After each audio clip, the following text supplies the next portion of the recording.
Covid की, क्योंकि Covid की बात किए बिना तो ये इंटरव्यू पॉसिबल नहीं है, और आपने बहुत जगह बात किया भी होगा। एक महामारी थी जिसने डिज़ास्टर ही किया पूरी दुनिया के अंदर, लेकिन आपको उसने मसीहा बना दिया। कोविड में बहुत सारे लोग ऐसे भी थे जिन्होंने उस डिज़ास्टर का नाजायज़ फ़ायदा भी उठाया होगा। जी। मुझे तो इसलिए भी याद है क्योंकि I lost my father in COVID, I lost my sister in law in COVID in a gap of 1 day। My wife was hospitalize 28 days in ICU with a BiPAP machine. और उस दौर पे इंजेक्शन्स नहीं थे, और जब मैंने किसी को बोला कि इंजेक्शन चाहिए तो उन्होंने बोला 45,000 रुपीज़ आप ट्रांसफ़र कर दो। आई ट्रांसफ़र, और उसके बाद फ़ोन ऑफ हो जाता है। राइट। तो वो ऐसा भी स्कैम भी उस दौरान चल रहे थे। लेकिन उस दौर में आप एक मसीहा बन के बाहर निकलते हैं। बिहार हो चाहे यूपी हो, दुनिया भर के लोगों के लिए एक, जैसे ना पीर पैगंबर उतर आया है इस धरती के ऊपर।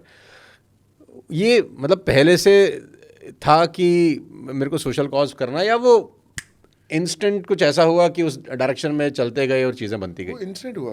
मुझे नहीं पता था कि कि इससे कैसे। पहले कभी सोशल कॉज किए हों? करता तो आया हूँ। जब मेरे फादर लंगर लगाते रहे सारी लाइफ दुकान के बाद, मेरी मदर सारी लाइफ बच्चों को पढ़ाती रही हैं, तो वो शायद कहीं ना कहीं ब्लड में DNA था। ब्लड में था मुझे लगता है। मैं जब कोविड शुरू हुआ, मैं तो 200 किट्स देने गया था एक जगह पे कि यार खाना मिलता, तो मैंने 200 किट्स पैक कराई कि मैं दे के आ जाता हूँ। जब मैं देने गया तो नंबर्स बहुत ज़्यादा थे, तो मैंने बोला कि मैंने फिर एक ट्रक रोज़ मैं फ्रूट्स का खड़ा करता था। एक कालबा चौक करके जगह है दिल्ली, अपना बॉम्बे में थाने के पास। तो वहाँ से सारे जो माइग्रेंट्स हैं वहाँ से पैदल वहाँ से जाते थे, यूपी जहाँ बिहार जहाँ पे भी जाना उनको। तो मैं जब ट्रक खड़ा करता तो एक फैमिली ने आके, एक हस्बैंड वाइफ थे, उनका छोटा बच्चा था एक गोद के अंदर, और एक छोटा बच्चा खड़ा था। कहते आप 10 दिन का हमें फ्रूट्स दे सकते हो? तो मैं क्या करेगी 10 दिन का लेके? तो कहते हमें पैदल जाना है, कर्नाटका ओह, जाना था उनको। फ्रॉम तो मुंबई? मुंबई।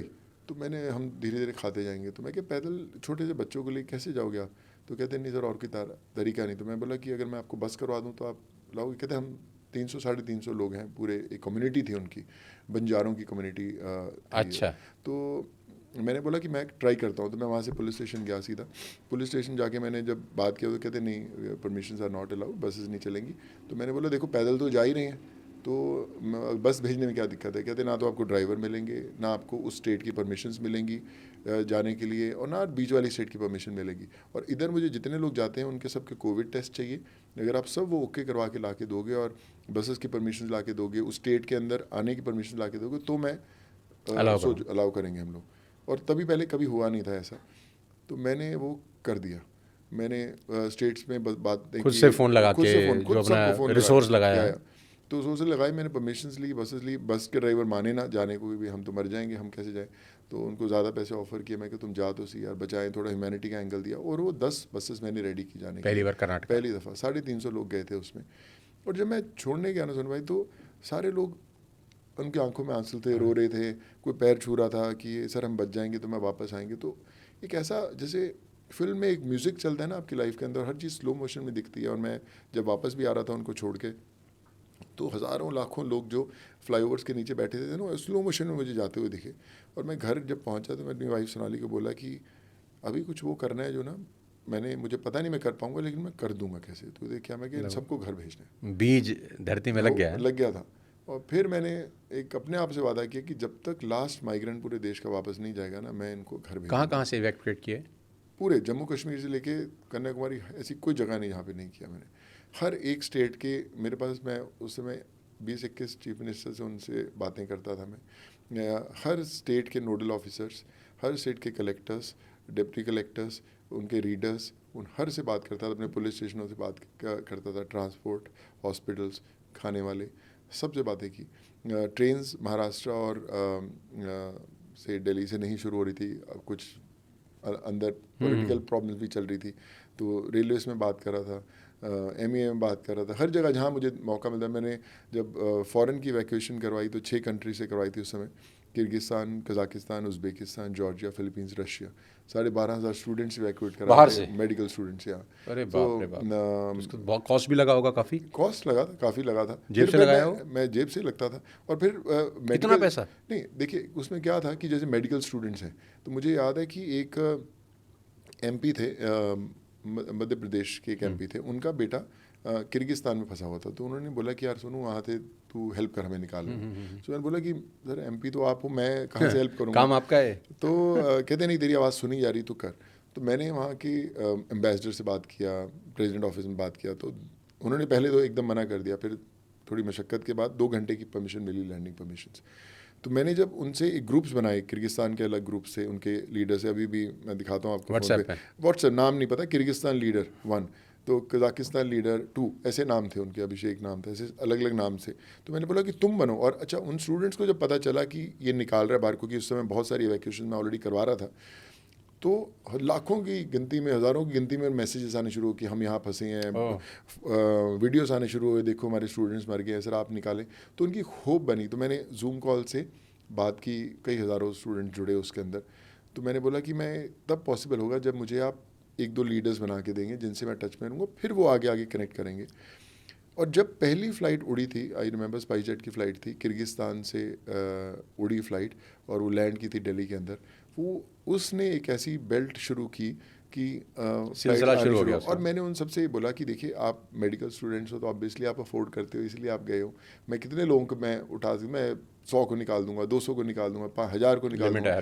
तो आप एक काम कीजिए, जिनके पास नहीं कॉस्ट है उनके लिए मैं अफोर्ड करता हूँ, सारी परमिशंस की कॉस्ट मैं लेता हूँ, जो लोग अफोर्ड करते हैं उनको खरीदने दीजिए। कितना पैसा लग गया होगा, कोई है आइडिया, या आंख बंद करके लगाया? मैं ज़रूर मैं बताता हूँ, मेरी जितनी, मैंने करीबन 7.5 लाख लोगों को इवैक्यूएट किया था पूरे इंडिया के अंदर। मेरे पास आज भी उनके सबके आधार कार्ड से, पैन कार्ड से, हर एक की डिटेल्स है, कौन से ज़िले में कौन सा बच्चा गया था, आज भी है मेरे पास। यूपी की जो बस भेजते थे उसका 1,60,000 रुपये लगता था, 35 लोग लगते थे सोशल डिस्टेंसिंग के हिसाब से। कर्नाटका के करीबन 60-70 हज़ार रुपये लगते थे वहाँ से, मुंबई से। तो बहुत सारे लोग जुड़े भी। कल आपका फ़ोन आया कि यार, आपने बोला कि यार सोनू भाई तू भेज रहा है ना, मैं 10 लोग मेरी तरफ से भेज देना 60 में से। किसी ने बोला कि एक बस मेरी तरफ से भेजना, तो लोग भी जुड़े। ऐसा लोगों ने पैसा भी दिया, लोगों ने बसेस करवा के दी। किसी ने बोला मेरी एक टिकट स्पॉन्सर कर देना, मैं एक जने को मैं लेके आऊँगा। तो ऐसे भी जुड़े। बहुत सारे ब्रांड्स मेरे पास उस समय अप्रोच होने शुरू हुए कि भैया मैं मोबाइल ब्रांड है, आप करें, तो मैं ये ब्रांड हूँ। तो मैं उनको पैसे नहीं मांगता था, मैं बोला कि मुझे 2 फ्लाइट्स करवा के दो आप। तो उत्तराखंड भेजे, बॉम्बे से। तो मतलब पूरा मैन पावर, दिमाग, पैसा सब लगा दिया कि कैसे भी करके बचाया जाए। तो मेरे होटल था बॉम्बे के अंदर, उसमें सारे माइग्रेंट्स रहते थे।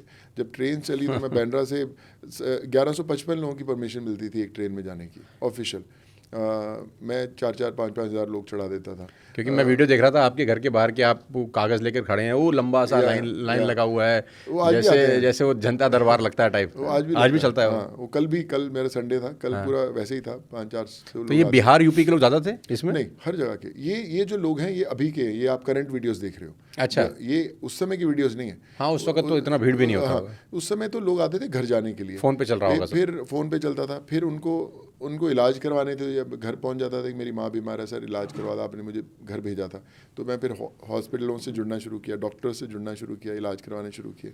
फिर जॉब्स दिलाने की बात आई, फिर jobs, export houses, hotels, in hospitals में उनके अंदर जॉब दिलाने शुरू किए। तो ऐसे ऐसे नेटवर्किंग अपने आप बढ़ती गई। तो उसका एंड रिजल्ट ये हुआ कि बहुत सारे लोग तो हिंदुस्तान में ऐसे भी हैं कि जो कभी ज़िंदगी में जहाज़ में नहीं बैठेंगे जी, और सोनू सूद साहब जहाज़ के बाहर छप गए।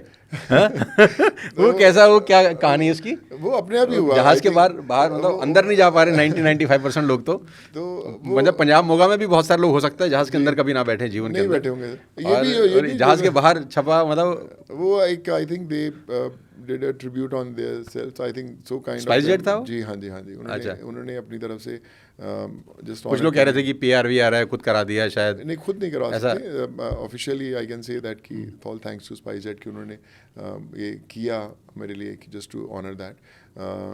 बड़ा स्पेशल मोमेंट था मेरे लिए भी। मैं भी ट्रेन से ही मुंबई आया था पहली दफ़ा।